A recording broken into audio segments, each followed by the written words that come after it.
Assalamualaikum warahmatullahi wabarakatuh.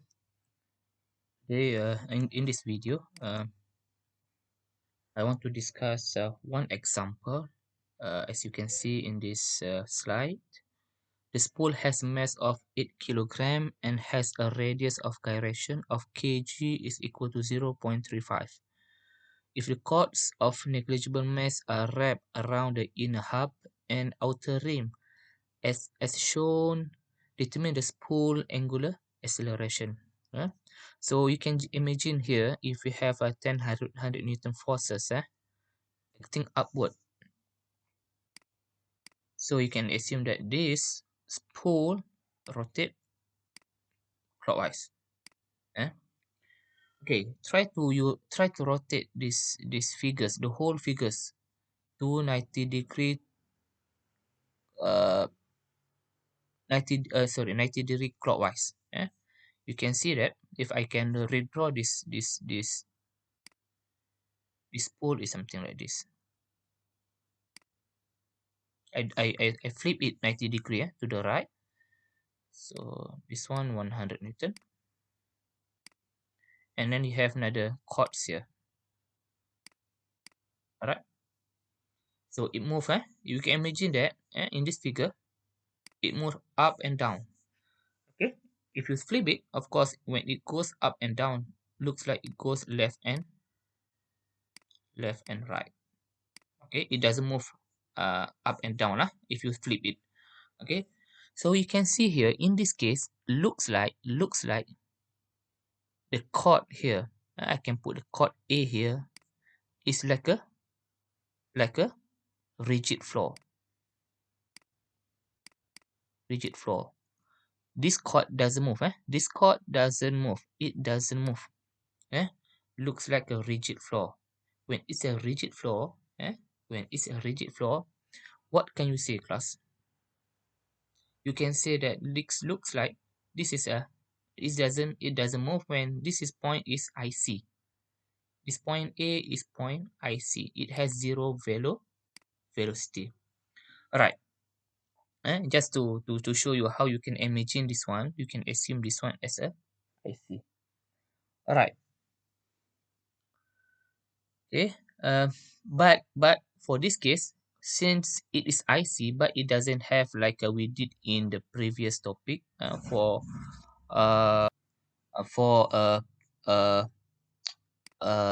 wheel on the floor, because for wheel on the floor you have normal force and you have friction force, right? For this case, if you flip it 90 degree, it doesn't have it. So I just want to imagine if you can look it in the in left and right motion. All right. So we go to the solution. What's given is mass and radius of gyration. So it's easy. Your G is in the middle, easy. So once given to you kg, you can find what is the Ig. Ig is what? Mk. This standard equation. Don't ask me where to get this one. This standard equation you can find in the textbooks. Mkg square. So 8 times 0.35. It is equal to 0.980 kilogram. Okay, meter square. That's the Ig. Sometimes if student couldn't answer the whole problem, but then he or she managed to write the Ig, sometimes I give some marks lah. Yeah. So, right, as usual, draw the FBD. Draw the FBD. How to draw the FBD? What do you have? Yes. Sorry, you have weight. What else? You have 100 newtons there.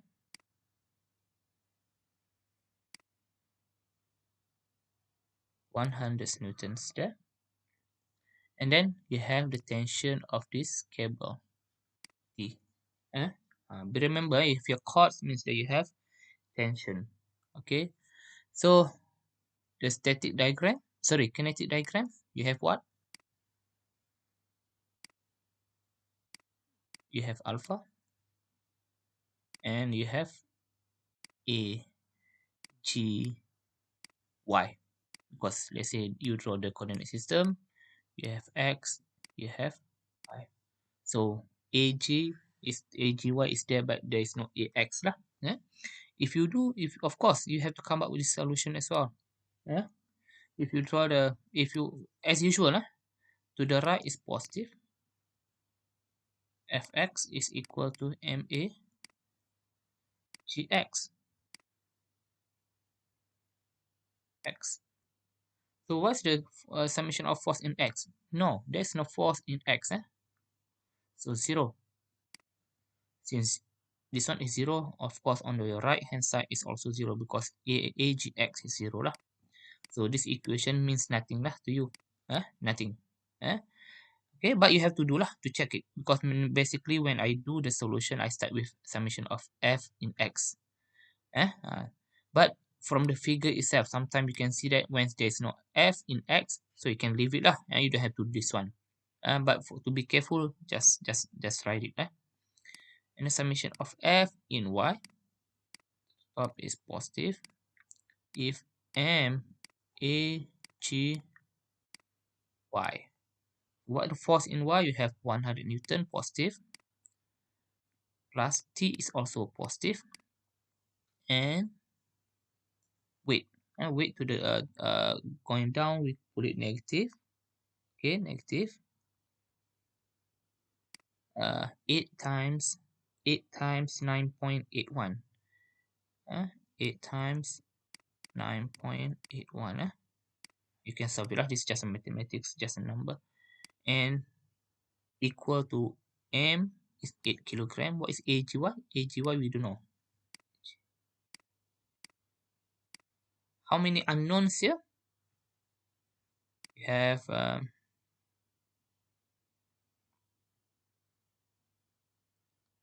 one unknown,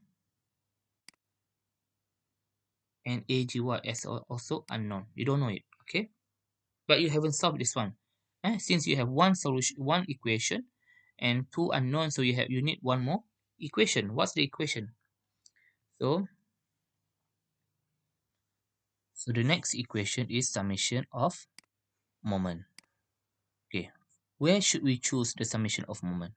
You can choose at A for the example. You can choose at G for the example, or any point. But it's better to choose at G because we got IG alpha.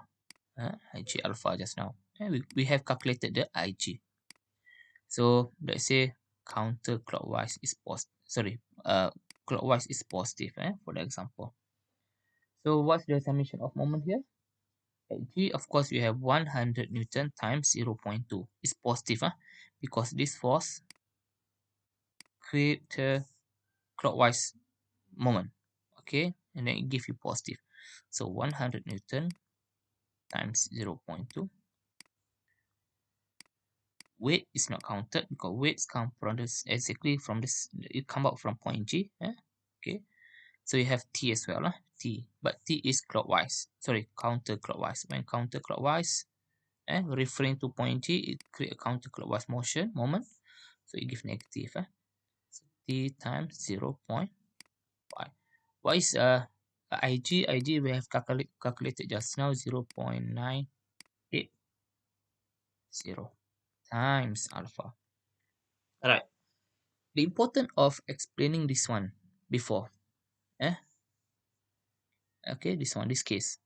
Looks like this IC this is a point IC. When you have the point IC, you can get acceleration at any point inside this rigid body, especially for point G. You can calculate AG here, correct?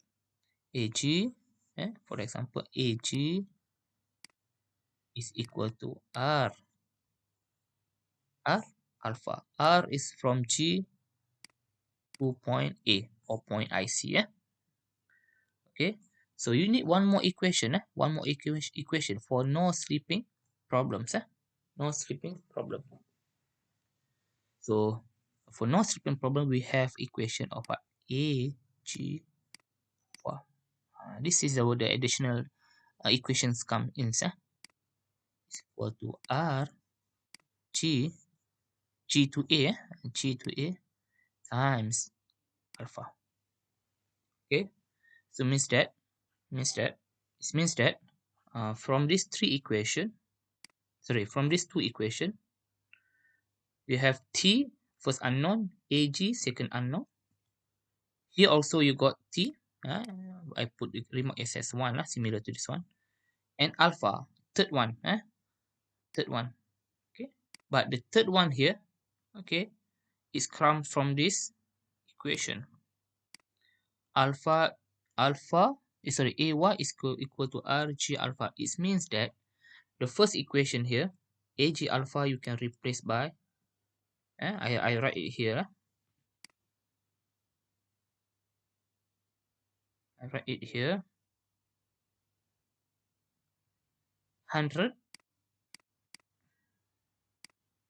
minus, plus T minus 78, 78.48, is equal to M is 8. Okay, instead of AGY, you replace it by RGA alpha. Alright, having this equation, you can reduce it. To, see, first one, and RG is there. RG is there, and then you have another one alpha. So it's become number 2 lah. We eliminate the unknowns too by having this equation. So means that if we have two equation here, two equation and two unknown, so you can solve it lah. You can solve it where the answer is alpha is equal to, if you solve this one, alpha is 10.3 radian per second square, and then you have another one, T is equal to 19.8. Alright, in the textbooks, there are two more solutions. You can go through it, where it's similar to this one lah, but instead of using the summation of moment at G, it use the summation of moment at A equal to summation of moment due to kinetic at A. In this solution, the second solution, you can find that you don't need the the equation or summation of force in x and y to get alpha. You can directly get alpha, but to get t, of course, you need the summation of f in y. Okay, so you can go through to the solution 2 and 3, try to study by yourself, and anything you can let me know. Okay, see you in the next video on the second or final example. All right, thank you very much.